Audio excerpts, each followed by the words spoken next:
Bem-vindo ao podcast Mente Blindada 24/7. Eu sou o Gustavo Dantas e a nossa missão aqui é de trazer grandes nomes do esporte, atletas, coaches, para compartilharem suas experiências e ajudar a blindar a sua mente, não somente em competições, mas principalmente na vida. 24 horas do dia, 7 dias na semana. E hoje nosso convidado é o professor sexto grau de Jiu-Jitsu, Carson Gracie Júnior. Muita experiência para passar para a gente, nasceu praticamente no tatame, então vai ser um papo muito legal, muito feliz de ter você aqui, mestre. Opa, campeão, muito obrigado aí a oportunidade. Já tinha visto algumas coisas a respeito do canal, do podcast, né?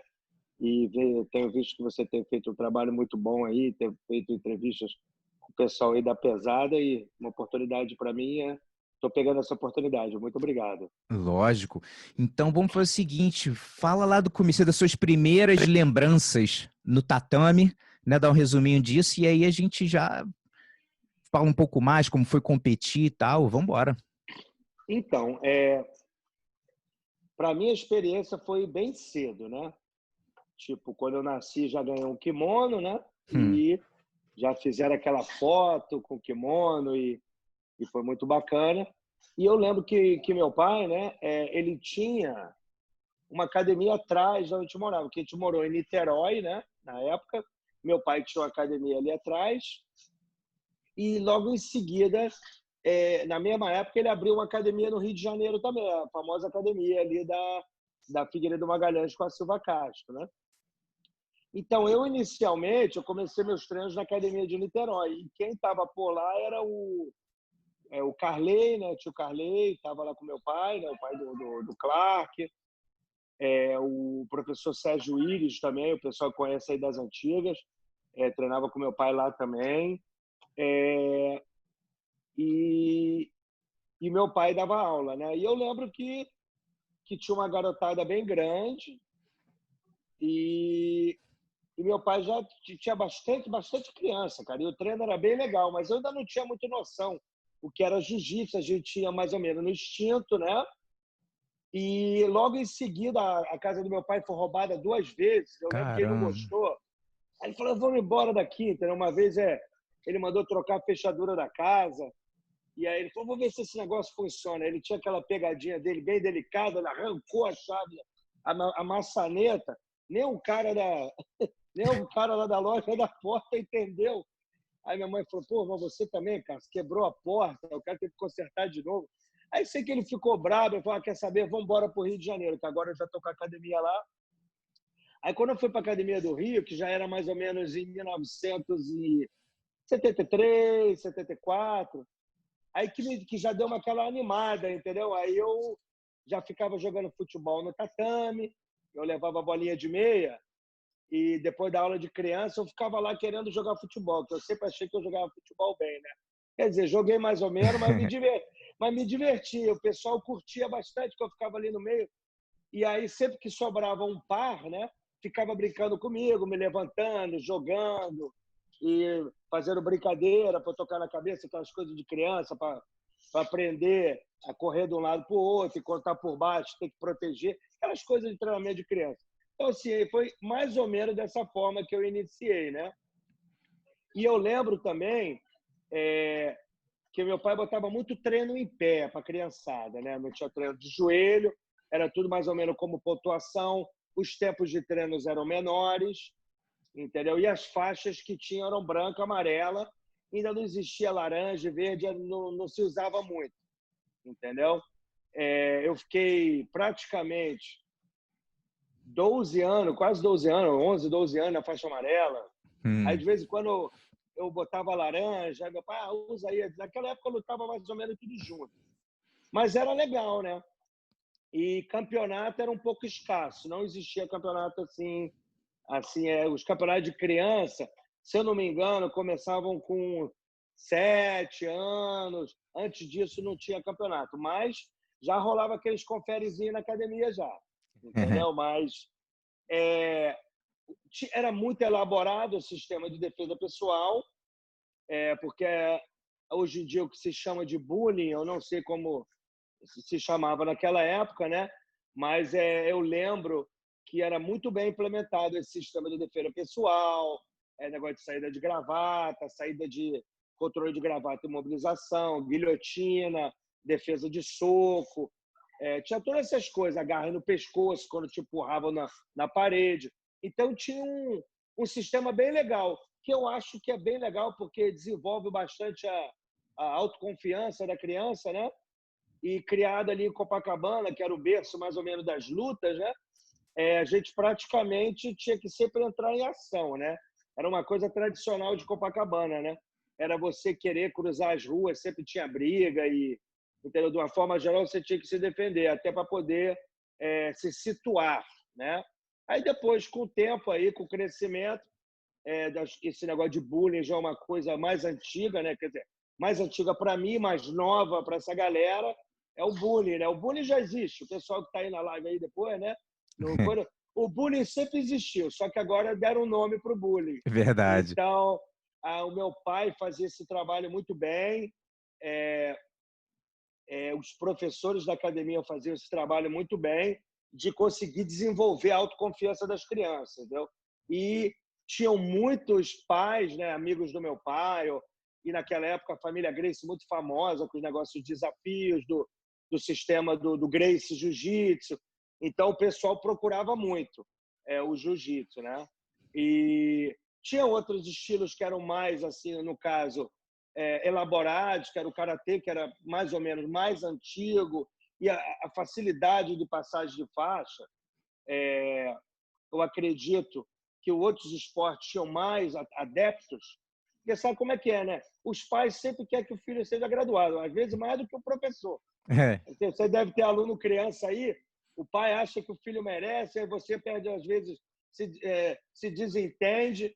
Como na nossa época não tinha muito esse negócio de faixa, então era bem complicado. Então, tipo assim, era uma turma, vamos dizer, não tão grande, entendeu? Por causa não tinha muito essa coisa de passagem de faixa. Mas o sistema era bem eficiente. Então, aquele pessoal, os pais que tinham filhos, né, botavam também para treinar, e os amiguinhos, os colegas de rua. Eu levei muita gente ali da academia da Figueiredo Magalhães ali. Eu levei muitos amigos meus para treinar jiu-jitsu. Um deles, que foi um dos maiores lutadores da Carson Gracie, foi o Clóvis da Silva, é meu amigo de infância. Aí eu levei ele para o jiu-jitsu. Entendeu? Tipo assim, eu tinha uma amizade dentro do jiu-jitsu e aos poucos foi adquirindo fora. E essa galera eu comecei a levar. Então era bem legal, que a gente treinava junto. Meu pai, né, tinha um sistema, o Hollis também tinha sistema, que eu tinha aula com o Hollis e com o meu pai. Ele pegava uma galera ali da rua, aquela garotada que ficava ali, e falava, pô, vocês querem ganhar uma grana? Então vem aí. Aí botava aquelas luvas, né, enorme, acho que 16 onças, sei lá, coisa enorme, que machuca um pouco, mas realmente não machuca. A primeira vez que você toma um soco, alguma coisa, você sente, mas depois você vê que não é isso tudo, que dá aquela encascorada. Então, meu pai botava essa molecada para bater na gente, a gente tinha que se defender e levar para o chão, né? Então, quer dizer, eu desde pequeno, não só eu, como o pessoal que treinava naquela época, e também essa garotada que treinava, que morava ali na rua, da academia, que começou a treinar, a gente passou tudo por esse sistema aí, né? Do treinamento, de que era um pequeno vale-tudo, uma defesa pessoal, era uma situação real de luta. Então, era muito bacana, cara. Quando a gente já chegou a uma certa idade, a gente já conseguia andar ali na rua sem preocupação, né? Tipo assim, aquela coisa, não vão fazer algo comigo que nunca aconteceu, né? Então, Exato. a mente já estava preparada, já sabia como se situar, entendeu? Então, tinha todo aquele desenvolvimento, o que era muito legal. A gente, tipo, a gente ficava nervoso, mas depois que a gente acostumou, era legal. E meu pai fazia aquela tensão, vou pegar os moleques lá embaixo, a gente ficava meio, o que é que será que vem? O que é que será que vem? Aí ele trazia uma galera e era bacana pra caramba, eu gostava. E tinha essa parte que eu jogava futebol, ficava ali no meio com os adultos, e assistindo, cara. Nessa época, tinha também negócio de eliminatória, né? Porque a Academia Gracie competia só como uma equipe, então a gente que era criança, não tinha tanta criança, a equipe da Grace já era mais ou menos certa a partir das crianças, só que tinha eliminatória dos adultos. Então, lá no ringue, eu não sei se você chegou a conhecer alguma vez a academia ali na Eu Figueiredo, fui uma vez. entendeu? Você foi da porta da esquerda ou da direita? Da esquerda, né? Uhum, Acho que uhum. a academia antes era da porta da direita. Então, ali era o ringue 301, né? E era 2 salas ali embaixo e a secretaria. Era um prédio só. Foi construído um prédio novo, que o dono do prédio construiu especificamente o meu pai, que ele precisava de um outro ringue. Legal. Aí o terceiro andar ficou ringue só de jiu-jitsu para a gente. A gente cedeu a parte lá de baixo, das salas pequenas. Meu pai ficou com as 2 salas. Uma era mais educacional e a outra era dos casca-grossas. Mas nas antigas, era só a sala lá de cima, que meu pai dividia com o Hollis, né? Segunda, quarta e sexta, o andar de cima era do Hollis. Terça e quinta e sábado era do meu pai. Só que quando tinha as eliminatórias, vinha tio Hélio com os alunos, vinha o Hollis, estava com os alunos, meu pai, e o pau cantava ali entre a galera, né? Então ficava eu, Royler, Jean-Jacques, Regan, Regan era um pouco mais velho, mas Hillion Grace, estava o Royce, todo mundo ali. E tinha um segundo andar que era de cimento, assim, né? Em cima tinha uma prateleira de cimento que eles botavam a gente ali em cima. Então parecia que a gente estava no Coliseu de Roma. O pau cantando ali embaixo, a gente olhando aquilo tudo e aquela confusão, não foi ponto, não foi ponto. Então a gente cresceu assim, né? Nessa rinha, nessa confusão toda para construir a equipe Grace, né? Para o campeonato, que isso foi mais ou menos até 1980. Eu acredito que 1980 ou 81, desses 2 anos, o meu pai começou a competir só com a equipe dele. O Hollis com a dele, e começou a se diversificar. Mas até essa data, que seja 80, 81, tinha essa eliminatória, cara. E a gente ficava lá olhando e o pau cantava e era mal barato, né? A gente fala, pô, quem é que vai ganhar? A gente ficava ali assistindo e era bem bacana.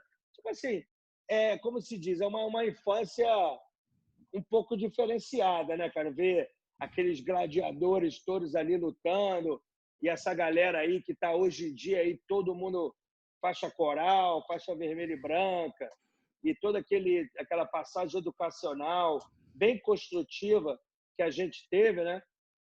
São lembranças muito boas, não? E, tipo assim, como se diz, dali praticamente saiu a grande evolução, pelo menos do jiu-jitsu, na Zona Sul, e daí para o exterior e até para fora do estado.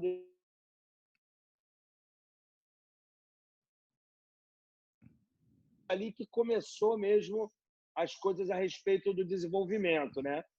E veio juntamente com a criação, né, da federação, a primeira federação do Rio de Janeiro, em 1973, onde começaram os campeonatos, né? Que você já deve ter escutado bastante. Era o que aconteciam lá no Melo. Uhum. E depois de um tempo, tinha alguns campeonatos, acho que no Meier também, se eu não me engano.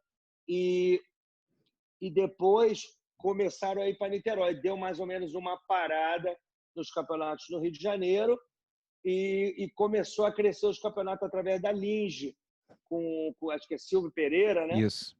Lá de Niterói, já lutei lá várias vezes, no Canto do Rio, aquele outro tem outro, Tio esqueci Sam, o não, nome. não. Não, era um outro ginásio. Tinha o Canto do Rio, Caio Caio Martins. Martins. Entendeu? Então era ali perto das Barcas e tinha esses campeonatos lá, junto através as equipes daquele momento, era Oriente, Kyoto, Munir, Grace, Academia Grace, e tem algumas da linhagem do Fada, algumas da linhagem do Hélio, e lá da academia do meu pai, entendeu? Da linhagem Grace. E era mais ou menos assim, né, cara? A minha primeira competição, eu tinha acho que 7 anos, né? Você tem memória dela legal? Pô, como é que eu não tenho? O garoto me agarrou na guilhotina, rapaz. Eu fui dar a baiana, rapaz. Ele agarrou no meu pescoço. Cara, ele apertava e eu segurando aqui na defesa. Não? Tipo assim, coisa que você vê uma criança que praticamente não tem experiência, cara. E, assim, se não tivesse aquele treinamento, principalmente naquela época, se não tivesse esse tipo de treinamento, facilmente eu bati. Eu fiquei agarrado ali com o cara no meu pescoço a luta inteira. Eu perdi não foi porque... Quer dizer, hoje em dia seria o quê? Uma vantagem. Uhum. Naquela época ali eu fiquei em perigo de ser finalizado até o fim da luta, mas não bati de jeito nenhum. Apliquei aquela técnica básica da defesa pessoal e naquela época você lembra que quando o cara andava para fora, o juiz empurrava para o meio e a gente ficou andando em pé e eu querendo sair, ele não soltava. Meu irmão, eu saí roxo, mas eu não bati.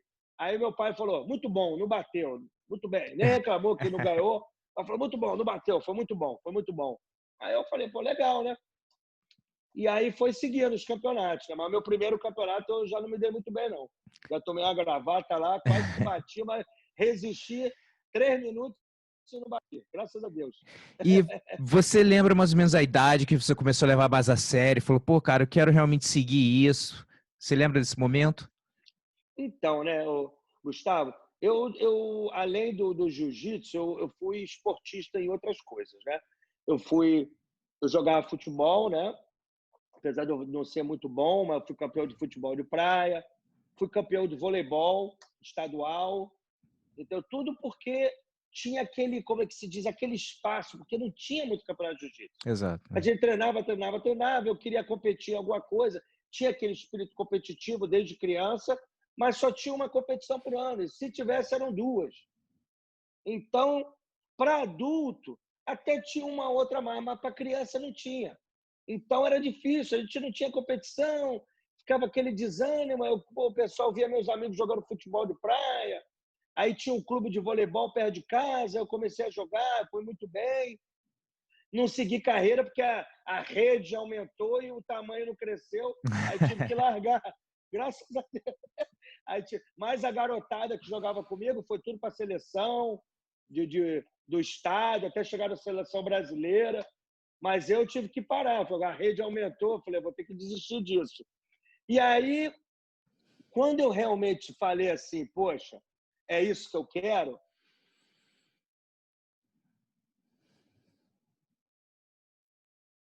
pintou uma oportunidade para eu entrar na equipe adulta. Porque não tinha nenhum peso pluma, eu estava mais ou menos por ali, pelo peso pluma, entre o galo e o pluma. E aí, né, meu pai falou, pô, vou te botar no campeonato. Aí eu falei, legal, vou lutar, né, bacana. Aí, estava treinando razoavelmente, assim, como qualquer criança que treina 2, 3 vezes por semana, não assim tanto, porque a mudança da faixa amarela para azul, ou da laranja ou verde, naquela época, era muito cruel, porque você poderia dar azul, já, às vezes, chegar até a lutar o adulto, que permitia naquela época. Foi o que aconteceu comigo. Eu vi de um sistema Mickey Mouse, que era aquele negócio de criança, um campeonato por ano, e já entrei no sistema de competição de adulto. O pessoal já adulto, mais forte, tinha acabado de fazer 16 anos. E eu lembro desse campeonato. Esse campeonato acho que foi, se eu não me engano, esse campeonato foi... Eu fiz 16 em julho. O campeonato deve ter sido, acho que setembro ou outubro. Algo assim. Setembro. E aí entrei no campeonato. Eu fui muito bem. Eu ganhei 3 lutas e fui para a semifinal. A semifinal, a luta foi empatada, certo? Foi 4-4. E naquela época, né, tipo assim, é uma forma de falar que quem viveu aquela época sabe, né? Sempre que tinham chance de dar contra a Castle Grace, pô, aí eu E era sofri nessa. bandeira, né? Tinha 3 bandeiras, né? Era bandeira. Aí deram contra. Foi até 2-1 na bandeira. Aí meu pai falou, reclamou lá, o Ricks era o juiz central. Eu acredito que teve situações que poderia ter... Independente, aquilo ali para mim foi uma lição, porque quando eu perdi aquele campeonato, você deve conhecer o Cássio Cardoso, né? Uhum. O Cássio Cardoso falou, pô, Júlio, você não pode perder. E eu já tinha, naquela época, eu tinha feito vestibular, né? E eu tinha passado já para a UERJ. Então, eu tinha escolhido de ir para o segundo semestre. Então, eu acredito que esse campeonato foi em novembro, porque o vestibular foi mais ou menos nessa época. Entendeu? Quem fazia vestibular, cara, eu acredito que até hoje, eu não sei mais, porque eu já estou nos Estados Unidos há muito tempo, o vestibular era mais ou menos em novembro. A primeira fase, aí você passava da primeira fase e fazia a segunda fase, acho que em janeiro, depois do ano novo, um negócio desse. Não estou lembrando, isso tem tanto tempo, já tem quase 30, tem quase 40 anos isso. E aí, cara, eu lembro que o Cássio falou comigo, Júnior, ó, vai vir treinar comigo, entendeu? Já que você não está fazendo nada, porque já tinha passado para a segunda fase, parece, né? E aí eu comecei a treinar com o Cássio, acho que foi em janeiro não, foi em... eu comecei a treinar com o Cássio direto, foi em novembro, dezembro, eu comecei a treinar. Aí teve um campeonato, um mês depois, e eu vi a diferença do eu estar treinando sério, tipo assim, todos os dias. Quando eu tinha 13 anos, nos dias que eu ia treinar, eu ajudava o meu pai com as crianças pequenas, entendeu? Eu já comecei a dar aula com 13 anos. Eu era o assistente das aulas de crianças pequenas. Quando eu terminava a aula de criança pequena, era a minha aula, eu treinava. E depois eu ficava naquele joguinho de bola ali, e volta e meia dava um rolinho, mas não era muito, porque naquela época minha mãe já me levava para casa, então o horário já, entende? Era meio diferenciado. E aí, quando eu vi o resultado, que eu lutei com o mesmo cara, um mês depois, e eu dei uma surra no cara mesmo. Eu botei 24-0 e já estava finalizando. Eu falei, nossa. Aí o Carlos falou, tá vendo, bicho, tem que continuar treinando. Aí eu mesmo dei a disparada ali, que acabou que eu fiquei 11 meses na faixa azul, peguei logo a roxa. O Hélio Gracie falou, ó, não pode mais ficar de azul, não tem condições. Ele, com 11 meses de faixa azul, ele ganhou 8 campeonatos, a grande maioria por finalização, não pode.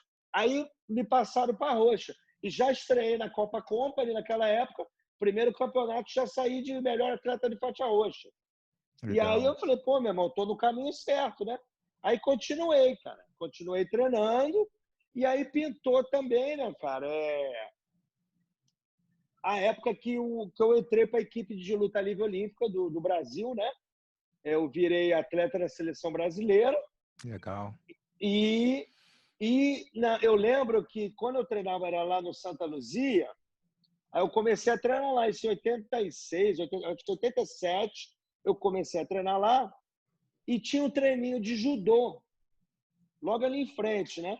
Aí eu ficava olhando ali, tinha um treino da garotada, acabava da garotada, chegava a galera fera do judô, né? E eu estava na luta livre olímpica, acabava 7 horas o treino, e você sabe onde é ali a Santa Luzia, que é ali atrás do aeroporto, eu nem sei se ainda existe.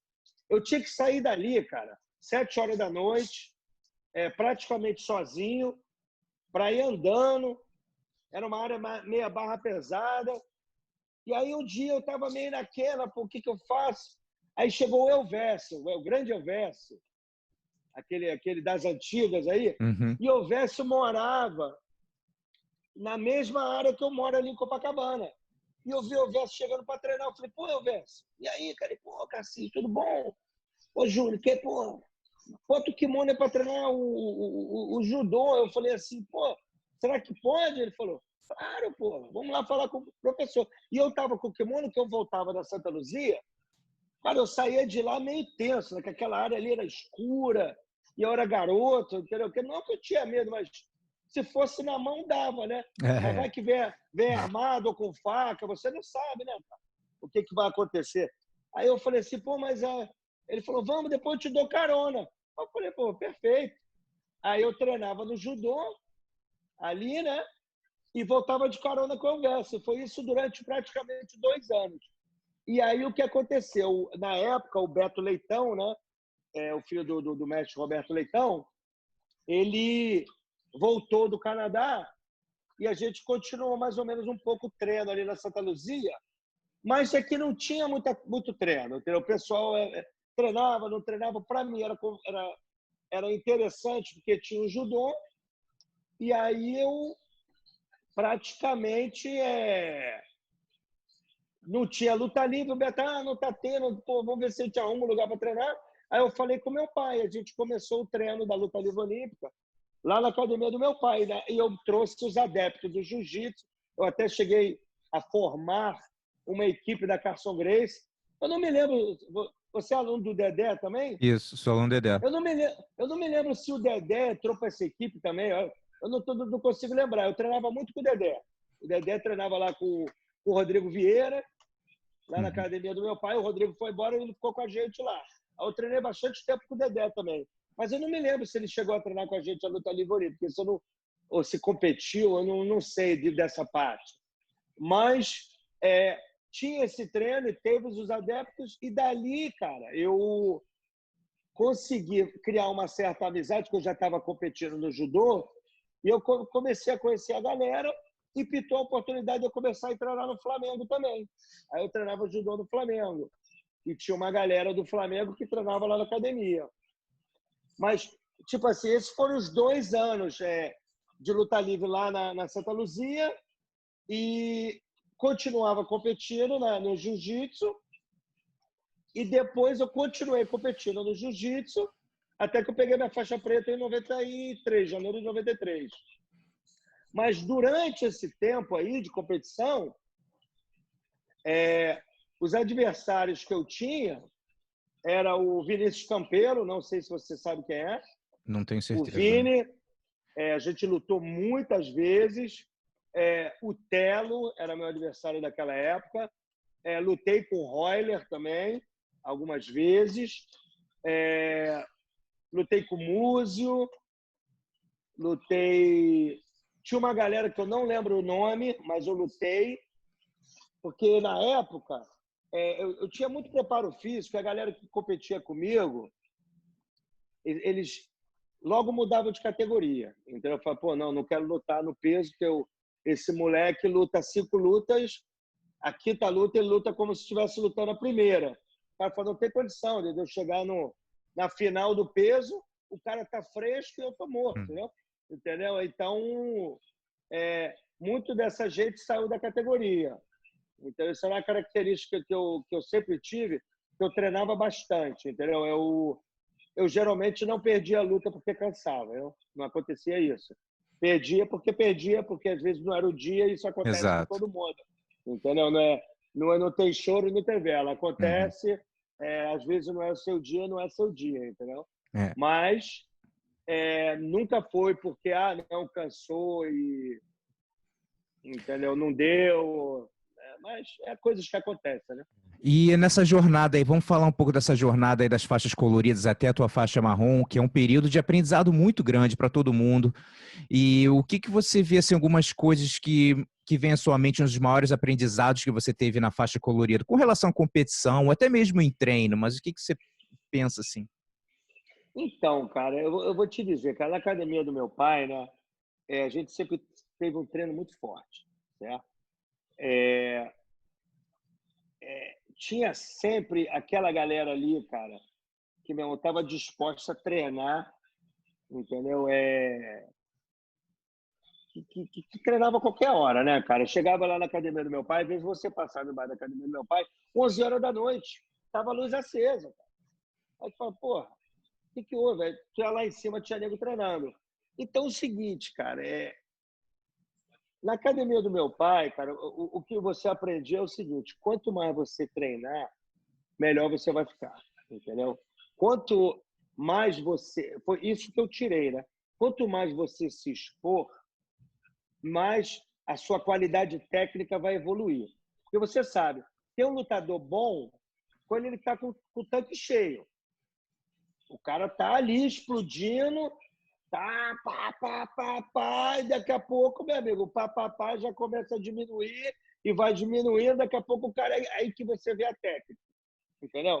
Então, naquela época, tinha um sistema que a gente mantinha, que era o seguinte: não podia pedir para parar, né? Não tinha treino de 5 minutos, não existia isso.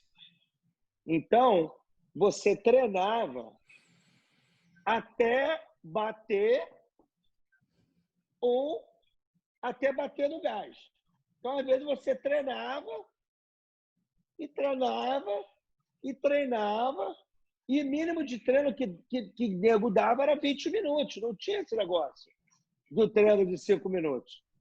Se o cara virasse, vamos dar um rola de 5, ninguém queria. Eu falei, não quero. Não quero de 5. Não quero, não, obrigado. Vou pegar outro. Mas ninguém pedia. Entendeu? Com o tempo, esse tempo de treino foi diminuindo. Eu acredito que essa mudança foi pela grande evolução do esporte e a quantidade de gente que vinha treinar, entendeu?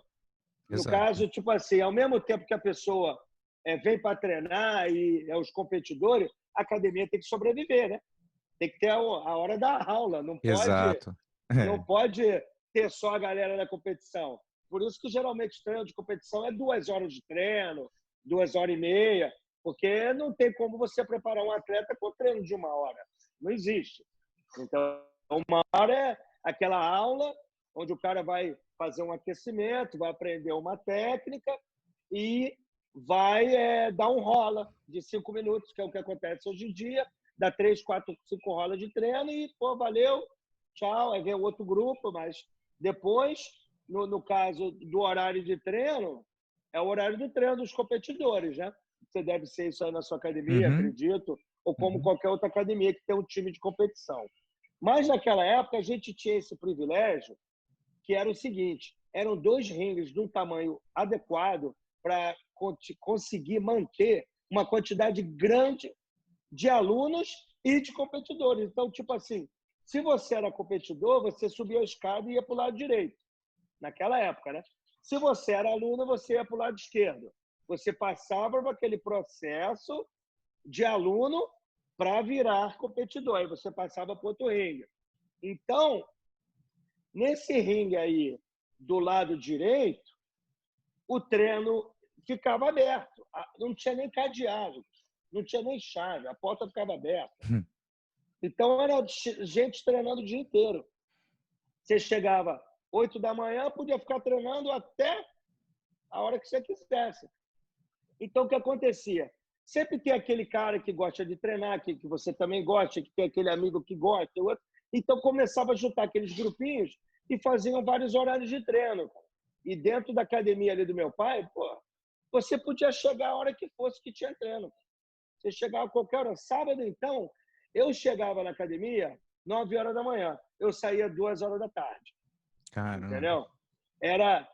Eu chegava no primeiro grupo, terminava o primeiro grupo, via o segundo grupo via o terceiro grupo, e eu ficava lá treinando, entendeu? Já vamos treinar, Júnior? Vamos treinar. Então, o que eu aprendi? Eu aprendi que as suas qualidades técnicas evoluem muito através da consistência de treino e quanto mais você se expõe. Quanto mais vaidade você tem, mais difícil é a sua evolução. Entendeu? Quem tem medo de perder nunca vai conseguir ser um vencedor, porque você tem que passar pelas dificuldades. Exato. Entendeu? Você sabe o que você começa a aprender jiu-jitsu naquele momento que você tem dificuldade. Enquanto você está forte no lugar, você vai explodir e sair, né? Entendeu? Então, a sua evolução técnica vem através das dificuldades. E eu sempre tive a desvantagem, né, que eu sempre fui muito mais leve. Você conhece aí o pelotão de frente histórico da Carson Gracie, a maioria é de 75 para cima. Eu estou sendo até modesto, que seja de 80 para cima. E esses eram os caras que estavam ali na academia, amassando a galera toda, né, cara? Entendeu? E, tipo assim, a quantidade de faixa azul de qualidade na academia era absurda, cara. Então, tipo assim, eu fui faixa azul com essa galera toda. Eu até fui um pouco na frente, mas esse pessoal todo aí, é que o pessoal comenta Libório, Bebel, o Murilo sempre foi mais ou menos um pouco na frente, mas uma grande galera que você vê que competiu estava ali um pouco abaixo de mim, cara. O Dedé, eu lembro, o Dedé, ele era uma faixa acima da minha. Eu acredito que o Dedé já é faixa coral, né? Isso. Pegou no Ele final do ano, né? ele é um pouquinho na minha frente, uns 3 anos. Eu lembro que eu era marrom, ele já era preta. Entendeu? E a gente treinava bastante ali na academia. Ele treinava lá, aí eu lembro, às terças e quintas. A gente sempre dava um treino lá, eu pitava lá na aula, a gente rolava. Era treino de 20 minutos, 30 minutos de treino. Era muito legal. O Dedé Pereira sempre foi um cara muito casca-grossa, educado, com a técnica fenomenal. E estava lá naquela galera, nos leões todos ali da academia. E ele também, acredito que se você conversar com ele, vai te contar isso, porque ele sempre estava na desvantagem de peso. Tinha uns caras muito grandes, mas tinha uma galera bem técnica também, pequena, muito técnica. Tinha o pessoal da nova geração que veio atrás, o Rodrigo Medeiros, entendeu? O Suyan, essa galera que veio depois. Eles foram meus alunos, mas vieram depois, né? Mas eram expostos àquela qualidade de treino também, então a evolução era muito grande, cara, do pessoal. Você sabe como é isso, né? E como é que foi a tua transição da marrom para preta? Você achou que conseguiu subir legal?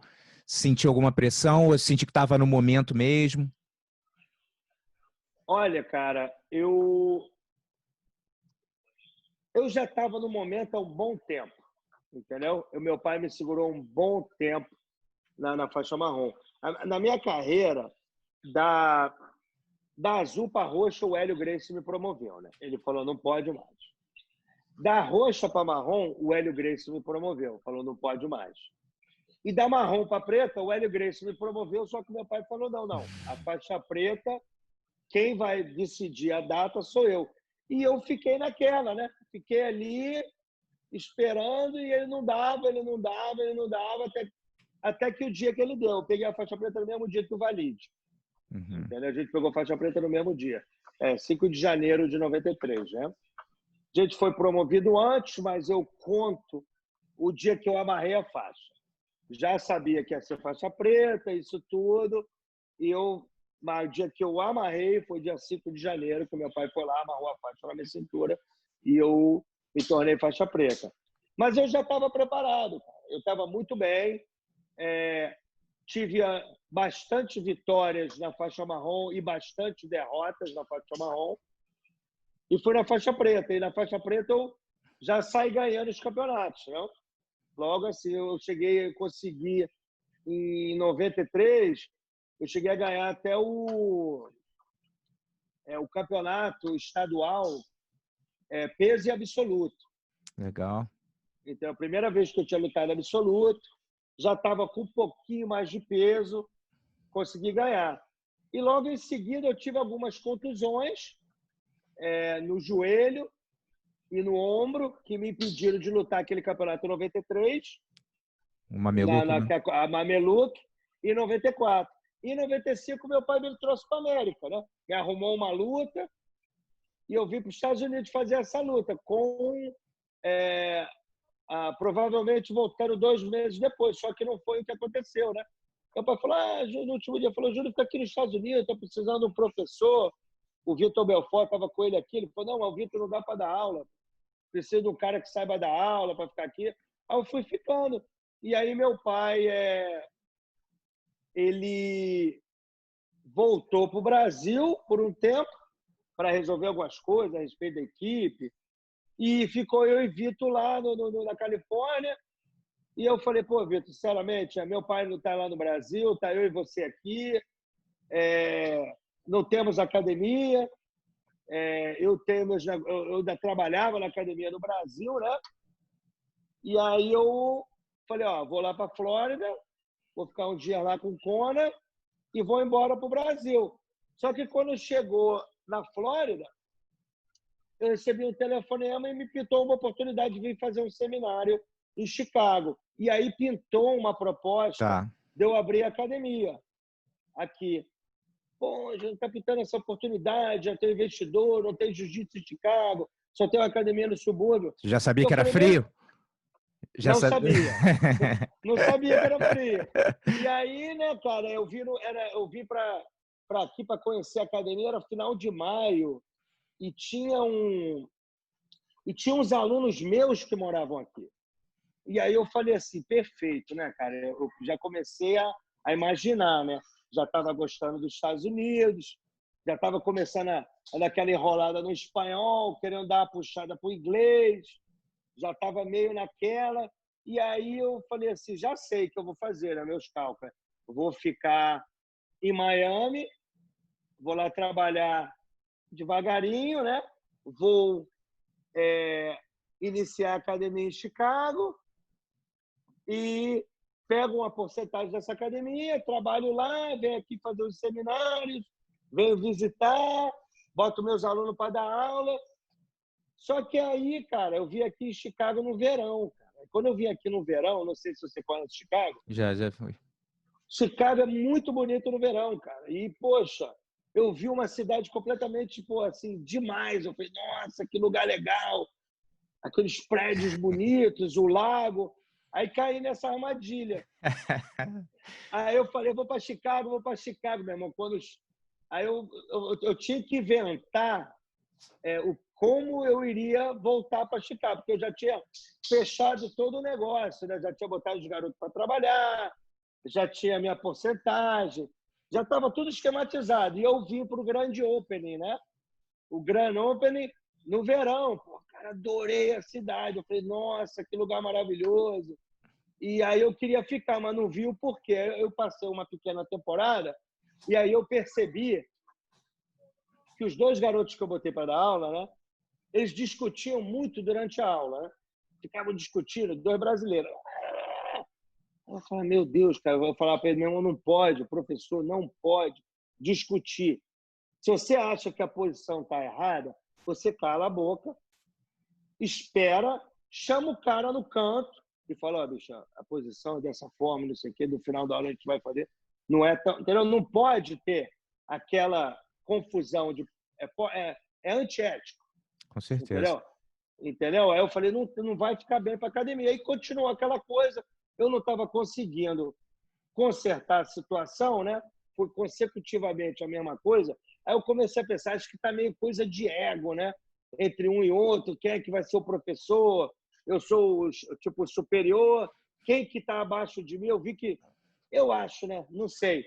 Nunca perguntei. Eu aproveitei aquela situação, puxei um brasileiro que estava treinando na academia, eu falei, pô, meu, você que fala inglês, vem cá me ajudar. Eu puxei ele, o que eu vou fazer? Vem cá. Aí chegou, eu levei ele lá pro rapaz que trabalhava com a gente e que tinha sido o rapaz que tinha conseguido o investidor. Eu falei assim, eu chamei o garotão e falei, fala para ele aí o seguinte, que eu adorei Chicago, que eu estou amarradão na academia e que eu queria conversar com ele a respeito que agora eu queria mudar para Chicago. Aí o cara ficou olhando, o garotão que estava fazendo atenção, como é que é, mestre? Eu falei, fala isso aí, rapaz, fala logo isso aí, que é isso que eu quero que você fale. Aí ele foi e falou, o cara, poxa, demais. Ele falou, eu falei assim, beleza? Ele falou, ok, tudo certo, tá? Aí voltei para o tatame, empurrei os dois para o lado e falei, agora quem dá aula sou eu, sai fora. Aí, mas o que houve? A gente tem que treinar da aula. Eu falei, não vai precisar mais, que agora eu vou ficar. Então você agora ficou de minha assistente. Aí mudou o plano todo, entendeu? Aí eu acabei ficando aqui. Aí chegou o primeiro inverno, foi aquele inverno tranquilo, deu uma amassadinha no cano, mas não foi aquela forte.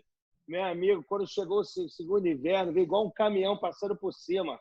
Eu falei, meu Deus do céu, rapaz, que frio. Cara, mas aqui é um frio, cara. Eu falo para as pessoas... Parada é o vento, né, cara? Cara, não dá para explicar, cara, o que é isso, cara. Você em casa, se você não ligar o aquecedor igual tivesse numa sauna, você tem que andar vestido quase como estivesse na rua, cara. Entendeu? Mais bem vestido que o pessoal se veste no Brasil no inverno. Não tem como, cara. É um negócio fora do comum.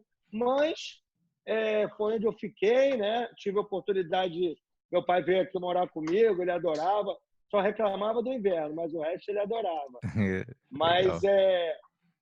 tô aqui já, o quê? 20, vai fazer 24 anos agora em agosto. Caramba, legal. E, cara, vamos voltar ali quando você lutou, você foi Extreme Challenge, Extreme Fighting, como é que foi o nome? Como é que foi a experiência? Como é que foi até mentalmente falando, né? Porque é diferente, você tem a experiência toda da competição de jiu-jitsu e agora é um desafio diferente. Como é que foi mentalmente essa experiência? O que acontece, né? Como eu te falei que desde pequeno a gente vinha sendo treinado nesse tipo desse sistema, e eu tinha visto também que muitas vezes, no Brasil, né, em Copacabana, como eu te falei, que era um bairro bem agitado, todo mundo lutava, e briga de futebol de praia, e briga disso, briga daquilo. Tipo assim, eu nunca gostei. Eu vou te falar sério, Gustavo, eu nunca gostei de negócio de briga. Eu sou contra, não acho legal. Eu acho interessante o cara se dedicar num esporte, como foi o Vale Tudo. Então, para mim, cara, foi assim, poxa, demais, cara. Vou lutar um Vale Tudo. Acredito que eu vou sair na TV. Estou defendendo o nome do meu pai. E foi aquela coisa, entendeu? Tipo assim, tudo tipo assim, gratificante, né, cara? Eu achei muito legal. Não sabia muito bem como era a situação, né? Já era naquela jaula e nem tive conhecimento de quem era meu adversário. Depois que eu fui descobrir que ele treinava jiu-jitsu com o Rickson e parece que depois começou a treinar com o Dedé também, entendeu? Eu não sabia de nada. Eu não sabia de nada do cara. Eu fiquei sabendo tudo a respeito do adversário, acho que os 3 dias ou 4 dias antes da luta, entendeu? Eu, tipo assim, eu falei, vou lá, vou sair no palco com alguém. Aquela época, acho que a internet não devia ser muito difundida, estava como iniciando. Falava que o cara era lutador de judô, falava que o cara fazia boxe, fazia... Eu falei, pô, meu amigo, se ele vai lá lutar, eu espero que ele esteja preparado, né? Porque eu estou me preparando para lutar, né? Só que quando eu cheguei aqui do Brasil, cara, meu pai tinha brigado lá com um cara lá que ele estava trabalhando junto. E aí, cara, a gente não tinha academia para treinar, entendeu? Não tinha treino. Eu tive que treinar boxe, entendeu? E depois fiz um pouco de treino em Miami. Quando faltava as 3 semanas, a gente foi para Miami. Fiz um pouco de treino de bloqueio, né? O bloqueio para poder levar para baixo, né? Proteção e bota para baixo. Fizemos um pouco de treino sem kimono lá em Miami. Aqui, lá na Califórnia, na época, os treinos era o Vitor Belfort, era o Cássio Cardoso, passou um tempo. Aí veio o Conor, tipo assim, eu não tinha ninguém do meu peso para treinar, né? Só que em Miami, eu tive mais oportunidade de treinar. Faltava 3 semanas para o evento. Não estou dizendo que eu não estava preparado. Estava preparado. Fiz um bom condicionamento de boxe, preparação física, treino técnico, teve tudo isso. Faltou um pouco ali, foi mais, no caso, pessoas do peso para treinar, que foi trazido no final. Mas no dia da luta eu estava preparado. No entanto, que a luta, né, foi uma luta bem chata, devido às regras. Podia Né? segurar na grade, né, na época. Entendeu? E o que rolou? Começou a luta, ele veio para cima, eu já botei para baixo. Aí ele foi, se levantou, aí eu caí por baixo, ele veio batendo, levantou, aquele pau cantou, pum, ele agarrou na grade, dali não soltou mais. E aí o que aconteceu? Toda vez que a gente estava ali na grade, eu tentava puxar ele ficava dando soco na costela, e segurava na grade, aí chegou um certo momento, assim, eu fiquei uns 2 minutos tentando puxar ele fora da grade, ele não soltava, o pessoal gritando, tá segurando na grade. Então, chegou um momento, meu pai falou, dá uma soltada dele, que ele vai vir para o meio e você entra de novo. Aí eu fiz, cara. Eu fiz tão rápido que eu saí das costas dele, ele largou tudo, agarrou na grade de novo. Aí eu fiquei puxando ele, chegou uma hora que ele ficou agarrado na grade com as pernas para fora. Resumindo, foi um empate a luta, o pessoal falou, você não acha que ele correu? Eu falei assim, cara, eu não acho nada. Se a regra vale, cara, eu não posso dizer que o cara está correndo. Se é válido, o cara vai usar. Mas eu falei, tudo bem, não tem problema. Vou ver se eu consigo uma outra luta, né? Com ele. Então, eles, depois daquela luta, foi quando não pôde mais segurar a grade. Daquela luta em diante, mudou o destino do Vale Tudo. Foi cortado essa parada de segurar na grade. E aí, o que aconteceu? Eu, por um acaso, encontrei com ele de novo e falei com ele. Eu falei assim, poxa, cara, entendeu? Eu não falava inglês, você fala com ele o seguinte, fala para ele que não é nada pessoal, mas que eu queria ter uma oportunidade de lutar com ele de novo, porque a regra ajudou ele naquela luta, mas que agora não pode mais. Vamos ver o que acontece, né? Vamos lutar de novo. Pode ser no mesmo evento, mesmo tempo, não tem problema. Vamos lutar de novo. Aí ele falou, não, com você de jeito nenhum. Depois que eu caí na sua guarda, que você começou a fazer a guarda, e com a velocidade que você entra, eu não quero revanche, não. Ele não quis, não. Ele falou, não, muito obrigado. E aí o que aconteceu? Um certo período depois daquilo ali, foi quando eu abri a academia aqui em Chicago, e logo em seguida que eu abri a academia, eu fui a Miami, que eu tinha sido convidado. O Conan me chamou para fazer um seminário no Canadá. Acabou que eu não fui porque não consegui o visto. Tinha que voltar ao Brasil para conseguir o visto para ir para o Canadá. E eu sofri um acidente de carro. Foi ali que praticamente eu terminei a carreira, porque eu quase morri no acidente, né, cara? Eu fiquei muito mal, fiquei um mês de cama, deitado, sem mexer, saí do hospital de cadeira de roda. Nos Estados Unidos. Meu pai, aqui nos Estados Unidos. E naquela época eu estava quase que assinando para lutar no Pride, foi quando estava iniciando as paradas do Pride, estava, entendeu? Já logo em seguida naquela época, e já estava iniciando os negócios do Abu Dhabi. E eu também fui chamado, mas não tive condições de ir. E aquilo me deu uma certa desanimada, entendeu? Porque, pô, cara, e agora, cara? Depois todos esses anos, campeão de jiu-jitsu, campeão de judô, campeão de luta livre olímpica, fui quase atleta olímpico. Não fui à Olimpíada, eu acredito que, entre aspas, né? A gente sempre deduz, né? Quando não tem certeza, a gente avalia os fatos, né? Naquela época, foi exatamente na época onde teve o desafio do jiu-jitsu com Vale Tudo, em 91, né? Uhum.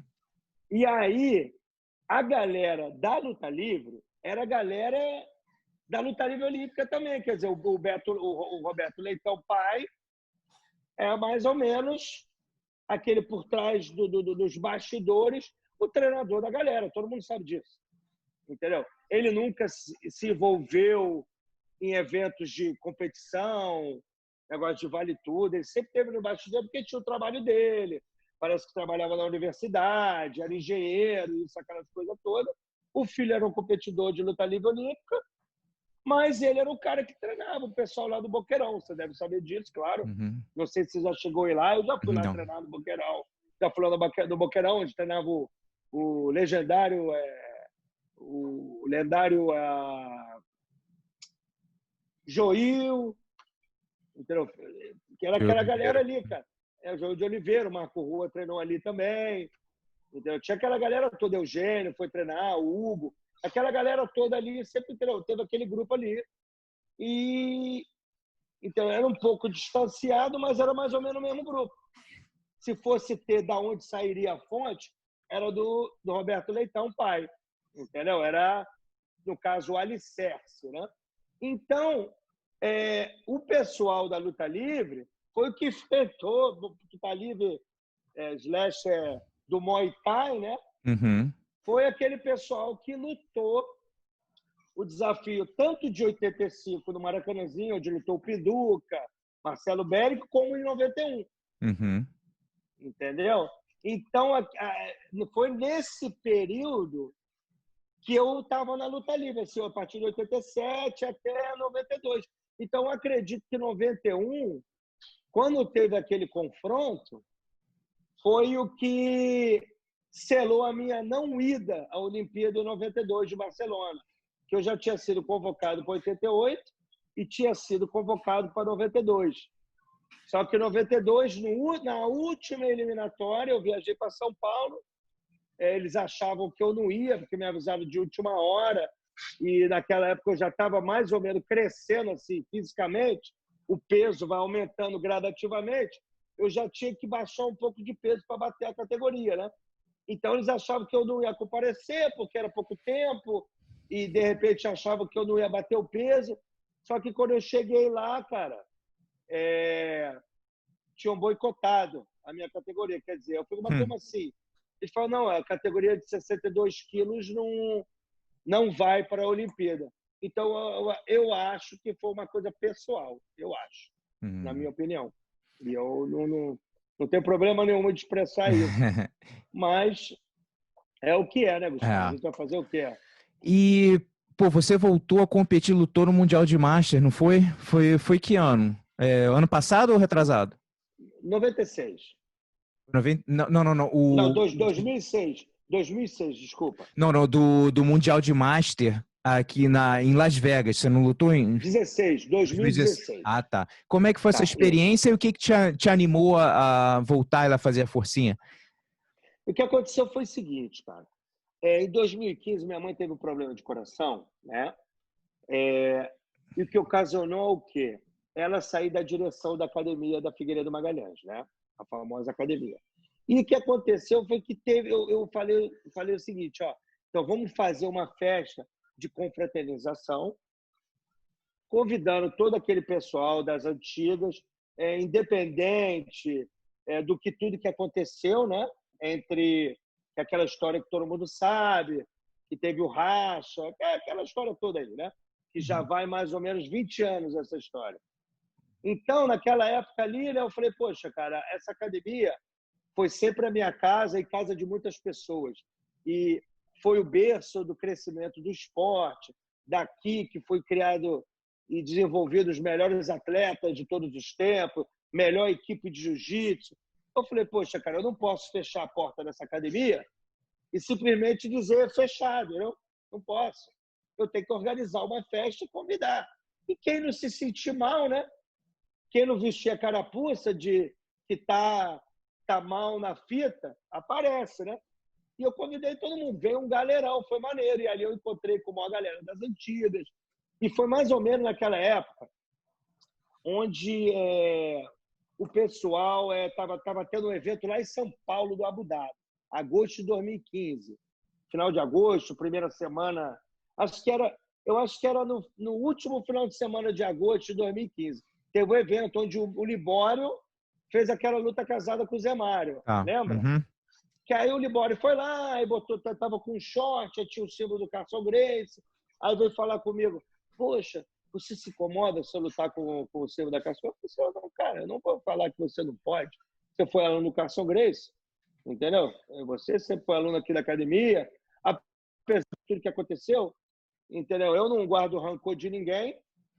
Então, poxa, se você quiser homenagear meu pai, pô, muito obrigado. Aí ele lutou. E naquele momento que ele falou comigo, e que estava aquela galera toda ali, e aquela situação toda, eu fiquei pensando, eu falei, poxa, ano que vem, 2016, vai fazer 10 anos que meu pai faleceu, né? Aí chegou lá no meio daquela festa, aquela confraternização, daquela cambada de poderosos juntos, eu cheguei e falei, pô, galera, então é o seguinte, tá? Já que tá todo mundo aqui, entendeu? Eu tô com um projeto pro ano que vem, da gente fazer uma união de toda a equipe e a gente fazer uma homenagem para o meu pai de 10 anos de falecimento. E aí teve uma galera que falou que ia, que aquilo, e eu falei assim, eu vou lutar também, entendeu? E a galera falou, tá bom, então vamos. Grande maioria não lutou, acredito que ninguém lutou, acho que daquele grupo lá foi o único que lutou, da galera toda. Mas o que aconteceu? Eu consegui, através daquilo, trazer uma galera ali que tinha parado de treinar durante um tempão, começaram a treinar. Até muita gente que estava ali conseguia alavancar um trabalho para essa galera fora do país, porque começaram a ter contato com o jiu-jitsu. Tem gente que está para o lado da China, tem gente que está para o lado da Europa. Então, quer dizer, deu uma movimentada. E chegou no dia 31 aqui, né? Porque eu tinha prometido ao meu pai. Meu pai falou, você tem que prometer que você não vai lutar mais e que isso, aquilo. Chegou dia 31 de dezembro, eu fui aqui, cara, fiz uma oração. Eu falei, pai, eu vou ter que te desobedecer, mas vai ser por uma boa causa. A gente vai fazer uma homenagem. E eu estava contando com aquela galera toda, né? Que ia lutar, isso e aquilo. E aí eu comecei a criar aquela imaginação. Falei, poxa, cara, imagina, né, cara? Imagina se a gente conseguisse reunir toda aquela equipe, todas a árvore genealógica da Carson Gracie, numa equipe só, para competir, cara. Nunca tinha nenhum objetivo da gente ganhar o campeonato, que foi o que aconteceu, né? O único objetivo era uma homenagem. Eu, sinceramente, aqui do fundo do coração, te digo, Gustavo, eu achava que a gente não ia ganhar porra nenhuma, entendeu? Eu achava que não ia dar. Eu falei, pô, não vai ter condições. Só que aí o movimento, cara, eu comecei a treinar e postar parada na internet.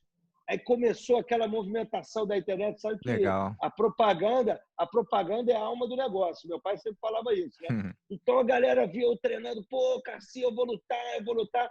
E aí eu comecei a ter interesse também, cara, daquela galera que tinha as equipes deles, né? E eu comecei a contactar. Eu falei, pô, brother, vamos fazer o seguinte, cara, vamos ligar lá para a federação, vamos botar a equipe toda junta, entendeu? Juntar todas as equipes. Eu consegui juntar quase todas as equipes. A Nova União, que é a equipe que você veio, não lutou com a gente. Eu acredito que devido a uma falta de comunicação, né, entre a galera, mas o Marola veio falar comigo, falou, porra, Cassi, a gente era para ter entrado também junto com vocês. Eu falei, pô, Marola, mas eu não... Ela falou, foi falta de comunicação. Aí ele falou, não, próxima vez que tiver algum evento, vamos juntar. Eu falei, tá bom, já vamos organizar uma outra parada, outra festividade com o Castle Grace. E teve uma equipe que realmente se opôs, que foi a BTT. Entendeu? Se opôs, não quis lutar, respeito, aquilo que eu falei, né? Quem quer participa, quem não quer não participa. E foi um negócio maravilhoso, né? O pessoal gostou muito, porque a gente sempre teve aquela grande rivalidade com o cara da Barra Grace, né? Da Castle Grace, e a minha primeira luta foi com o cara da Barra, e eu finalizei ali nas costas, meio no relógio, fui para as costas, depois peguei no relógio, e a galera foi a loucura, mas na segunda luta o cara lá me deu um amasso lá, não deu para mim não. Eu achei até que ele foi bem devagar comigo, ele não acelerou tanto, entendeu? Jogou mais para pontuação. É o que eu acho, não sei, né? De repente estava jogando bem duro ali, eu não sei dizer. Sei que é o seguinte, o que eu sei, Gustavo, é que com todos os meus anos de experiência, eu aprendi, né, a me sentir confortável em situações adversas, né? Exato. É isso que você aprende com a experiência. Ah, o cara passou minha guarda. Pô, se o cara passasse essa guarda no teu primeiro ano de jiu-jitsu, era o terror da sua vida, né? Hoje o cara passa a sua guarda e fala, ele passou, eu vou recompor, eu vou me ajeitar.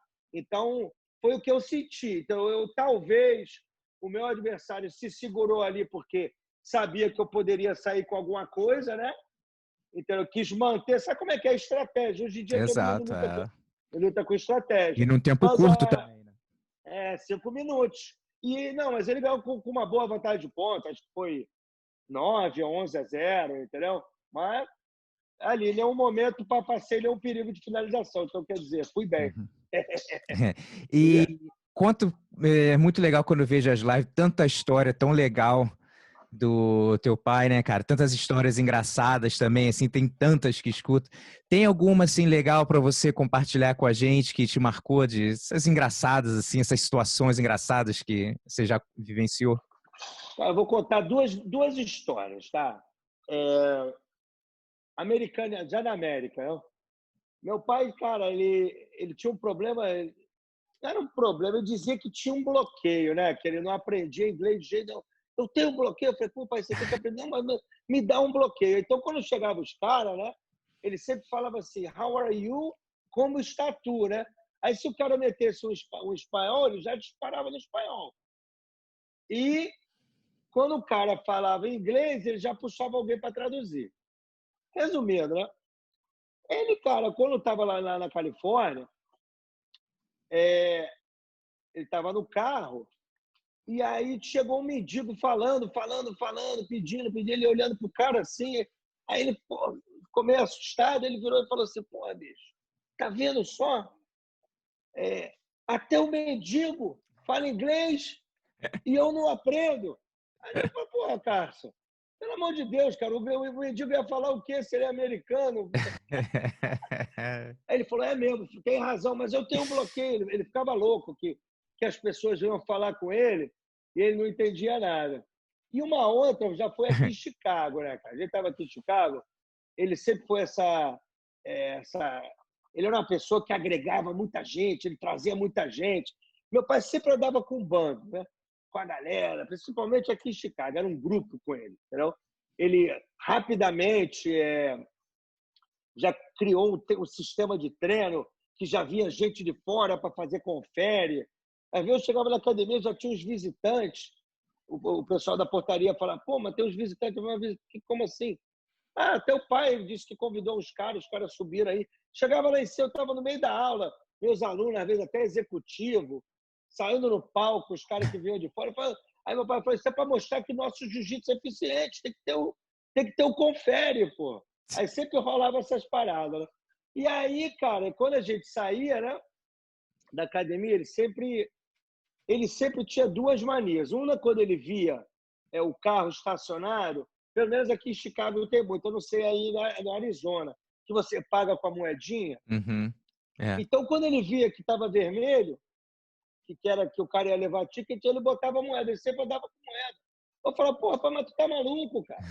E toda vez que ele passava também, tinha um mendigo que ficava ali do lado da academia, ali no centro, que ficava todo dia pedindo dinheiro, né? Aí meu pai todo dia dava dinheiro pro cara, todo dia, cara. Aí eu falava para ele assim, pô, pai, cara, todo dia você dá dinheiro para esse cara, pai. Pô, o cara tá pagando salário pro cara. Pô, meu filho, o garoto precisa, o rapaz precisa, pô. Eu falei, pô, mas o governo ajuda, cara. Eu falei, o dia tu vai se dar mal, né? Ele falou, que nada, poxa, tudo bem. Aí um dia a gente veio andando e ele não tinha trocado, só tinha nota alta, de 20 para cima. Aí ele começou a puxar o dinheiro, eu já estava brincando com ele. Ele falou, pai, olha lá o teu associado ali, teu filho ali. Aí ele puxou, pô, vou dar um dinheiro para ele, puxou, só tinha 20. Ele veio pedir para mim. Aí eu falei, não vou dar não, tenho, mas não vou dar não, pô. Não vou dar dinheiro para esse cara não. Rapaz, quando ele chegou para dar com a moeda pro cara, rapaz, o cara pegou um ar, rapaz, começou a gritar com ele. Eu não quero moeda, ela gritando em inglês, ele não entendia nada. Ele falou, por que ele tá dando nervoso? Eu falei, eu te falei, rapaz. E o cara gritando para ele, e ele falando comigo, o cara gritando. Rapaz, a maior confusão. Chegou até gente para olhar. Não, mestre Cássio, vem. Aí os caras deram dinheiro pro cara, o cara calou a boca. Aí eu falei para ele, tá vendo? Eu te falei, rapaz, o dia que tu não tivesse, o cara ia te encher o saco. Aí o cara praticamente, quando via ele, ficava olhando ele de cara feia, ele ficou meio bravo com o cara e deu uma cortada no cara, bicho. Muito, muito bom. Dá para escrever um livro só de história, né? Diz aí. Não, é muita. Não, se for contar a história de briga de galo. Ih, Já não, pensou em escrever algum livro assim? Já pensou em eu alguém tô, te eu tô, ajudar de eu, repente com isso? eu tô, eu tô pensando em fazer um livro desse que acho que todo mundo tem alguma história com meu pai, É. assim, que seja engraçada ou que seja alguma coisa que ele fez, É um projeto entendeu? interessante, pegar alguém para te ajudar, né, que tem experiência com livro Uhum. e catalogar as histórias. Acho que seria, pô, uma ideia muito legal. Atualmente, o que eu tenho feito, eu estou iniciando um documentário, entendeu? Tipo assim, um documentário para contar a história da vida dele, tudo que aconteceu na vida dele. É porque o pessoal conhece o Carson Gracie, o Carson Gracie ajudou muita gente e no final os alunos dele viraram as costas. Essa é a história que rola. Eu acho que o ideal, cara, o pessoal saber a parte humanitária, né? Humanitária do meu pai, a parte que ele, entendeu, sempre ajudou a galera, a parte assim dele como pai, parte dele como amigo, entendeu? Fora parte dele como incentivador do esporte, né? Que abriu portas para muita gente, que independente de bandeira, ele sempre admirava o pessoal, os bons lutadores, entendeu? Já teve muitas situações em campeonato onde um aluno lá da academia, no caso, o juiz deu para o aluno da academia, e meu pai falou, não, o outro que ganhou, trocar o resultado. Então, eu acredito que ele ia continuar fazendo isso até hoje, entendeu? Ele não gostava de injustiça. Então, assim, realmente quem ele era? Não foi um cara que lutou, vingou a família Gracie, montou a melhor equipe, que foi traído e que faleceu. Outras coisas, né? Coisas que ele fez na vida, que foi árbitro de futebol, que era fã de briga de galo, que é, tipo assim, pessoa que pegava os mendigos ali na rua, botava na academia para dormir, de manhã dava banho nos mendigos, dava dinheiro, e levava para tomar Legal. café, entendeu? Tipo assim, coisas diferentes, não só como lutador, não? Como amigo e como muitas coisas. Eu acho que muitas pessoas têm muito a falar, não? Sensacional. E para o pessoal que está assistindo aí, a gente está chegando no final da entrevista, então o pessoal que está assistindo no YouTube, não esquece de dar uma curtida, assina o canal, o pessoal escutando no Spotify, passa esse áudio para frente. E, mestre, uma pergunta que eu sempre pergunto para o pessoal no final, é uma das maiores lições que aprendeu com a competição, mas eu vou mudar essa hoje. Eu queria saber qual foi uma das maiores lições que o teu pai passou para você, cara, que você leva hoje todo dia, né? São O tantas, né? meu Mas... pai, o meu pai, cara, ele me ensinou tanta coisa, cara, mas a coisa que ele mais me ensinou é você ser humilde, entendeu? Em todos os sentidos, independente da se você sempre tem que estar se nivelando às pessoas, não que você tenha que ser tipo assim, passar por cima das pessoas. Ele falou assim, meu filho, você sempre tem que respeitar as pessoas da mesma forma que eles te respeitam, entendeu? Que você tem que ser educado da mesma forma que ele seja com você, entendeu? Você, mesmo que ele não queira ser dessa forma, você sempre vai, entendeu, manter a sua linha dessa forma. Você nunca tentar tirar vantagem das pessoas, entendeu? Então, eu digo ser uma pessoa correta, entendeu? Uma pessoa que seja correta com todas as pessoas, indiferente das situações, não tentar levar vantagem, não passar a perna nas pessoas. Não. Ser uma pessoa de honrada, né? Uma pessoa que tem uma honra e não ser apenas mais um ser humano aí e se deixar levar pelas oportunidades, né? Para passar a frente, passar a perna dos outros, né? Que isso já acontece muito, não? Principalmente no esporte do jiu-jitsu, são várias histórias que tem aí, né? É você sempre fazer as coisas através do seu coração e sempre esperar, né? A mesma resposta, não? Então, eu aprendi com ele, cara, você tem que ser humilde, ter honra, lealdade e gratidão, não? São as três coisas que eu acho que eu aprendi com ele, não? Cara, sensacional, mestre. Muito obrigado aí para tirar um tempinho do seu dia para conversar com a gente. E, pô, parabéns pelo excelente trabalho que você faz aí já em Chicago. Quantos anos aí, né? Então, muito legal. O pessoal daí tem muita sorte de. E ainda mais você chegou num momento que não tinha, praticamente não tinha jiu-jitsu ali, né? Então, você plantou a semente e dali quantas filiais já saíram pelos Estados Unidos, pelo mundo, que saíram lá de Chicago, né? Daí de Chicago, né? Muito É legal. isso. Muito obrigado, Gustavo. Parabéns aí pelo seu trabalho. E quando eu for no Arizona, quem sabe a gente se encontra. Com E certeza. sucesso para você. E um abraço aí para a rapaziada que está ouvindo, que vai assistir. Fica com Deus aí, tá bom, pessoal? Tamo junto. Valeu, galera. Abração. Valeu, Os... irmão.